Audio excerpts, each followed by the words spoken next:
thing is deciding where does it fit? Where does it fit into our existing curriculum? Is it part of an existing course? Does it require a new course? And so we have to answer those questions first, and also how does it fit into our ABET accreditation outcomes and issues? And then after that, it's where do we find the materials and the labs and the hands-on activities for students to do? Because sometimes the BILT suggests some very bleeding edge technology and there's not a lot of resources available yet. So I think those are the two main challenges. Where does it fit and where can I find resources? Well, for me as a teacher, I think the biggest challenge is keeping up on those emerging topics. Things are always changing in our industry. It's hard to keep up on any one sector, let alone all the possible emerging topics. So finding the training and then finding the time to complete that training so that you can actually be a good facilitator of that particular topic to your students, to me, that's the most difficult challenge.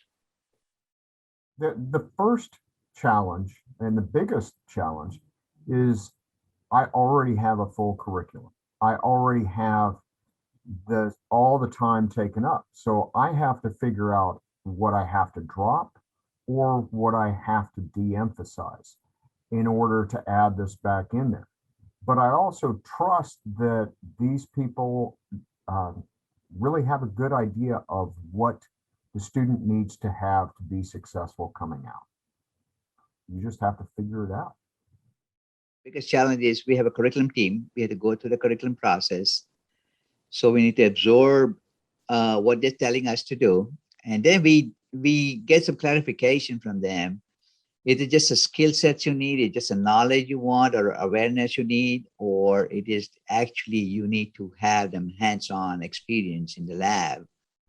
If that's the case, then we need to understand how much is there hardware need, is the software need, and then we just start budgeting all this information out there and put it into our process so that we can start including into the next year's stuff. Because that's a process, right? It doesn't happen overnight.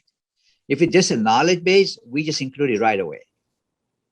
Because we can always find some open source software or somewhere which we think we can get it.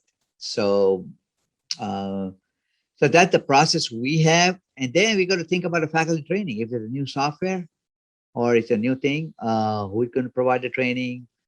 How are they going to learn? And how much in depth we have to go for that? Okay, it is a whole course. It is just a snapshot. It should be included in the introduction class, or it is a whole new courses which we need to work on.